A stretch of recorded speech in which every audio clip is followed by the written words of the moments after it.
The first person who needs to go this offseason, 100% money back guaranteed, is Cordell Volson. He literally got benched halfway through the season because of how bad he was, and Cody Ford had to take over his job because of how bad he was. Now, let's watch this play here from the Steelers versus Bengals game last week. Okay?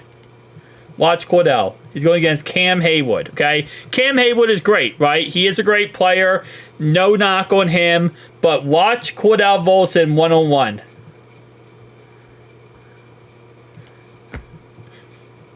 And this happens so much with Cordell Volson. It really does.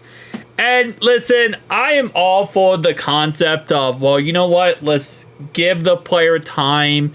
Like, let's see how they do and see how they develop. And maybe they'll get better, right? Maybe they'll become a better player and a better whatever. I don't think this is going to work for him. I just think it doesn't work. See, I'm holding my judgment out because I feel like if we get a good offensive line coach, potentially he might work. No. I'm not. I'm done. No, I'm not playing this game. I'm not playing this game. Frank Pollock was awful though, but I'm not playing this game. Cordell Volson needs to go. He needs to go. All power to him. He needs to go. Let's talk about how much money he's costing us. Pretty much nothing. Which is another reason why it's like so incentivized to keep him and make him work. It's because he's not costing that much. Next year, he is on his final year of his contract. So if we cut him, he would save us $1.264 million.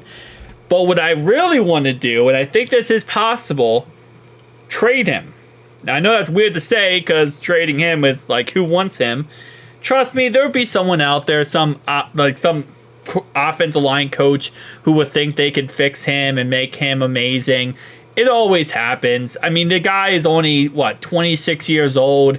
He's on a 2-year contract left. Well, 1-year contract left. It's not going to cost them anything. If they want to keep him, they'll keep him. If not, they'll get rid of him.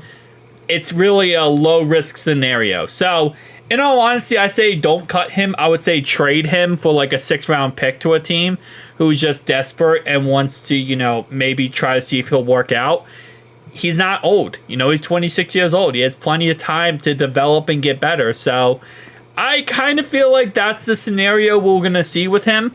I don't think in theory we're going to cut him just because I think he has some value. I would love to see him, though, with an actual offensive line coach, not Frank Pollock, and see how well he does. I just don't think it's in the cards right now. You got to protect Joe Burrow. You got to have someone out there that could, protect Joe Burrow. And I just think the Cordell Volson experience is kind of done with.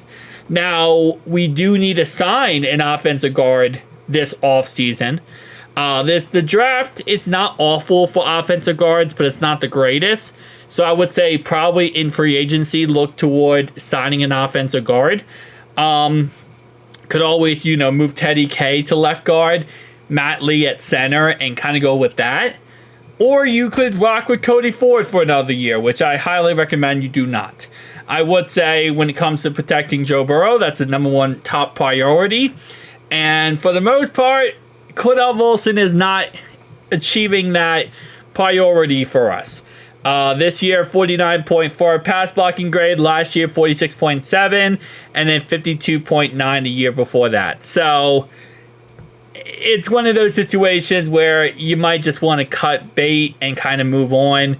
And I think he will be cut first. I think if we do cut him, he'll be cut first. If not, if we do trade him, he'll be traded first. I think we're just going to move on from him and look toward another direction. I talked about many times Kevin Zeitler is a possible candidate to come back to the Bengals. He is a free agent after this year. We could go ahead and maybe get rid of Kappa, put in, Zeitler at right guard, center Teddy K, maybe pick up a left guard potentially. We got Mims. We got left tackle Orlando Brown, something like that, right? There's always different ways we could go about this, but I just don't think we're gonna keep him. I think the experience of Cordell Volson has ran its toll. There was a lot of times where I was very not pro him, but I was kind of like, okay, let's give him a chance a little bit. And then I lost all faith. You guys brought me back to reality of like, hey, listen, just give him a little bit more time, see what he can do. Yeah, I can't. I think it's time to kind of walk away. He's the only offensive lineman I know on this team that scored a 0 in pass blocking in a single week. So I'm just going to say we got to move on. But just my personal opinion. Definitely tell me down below your thoughts and opinions. See you guys next one.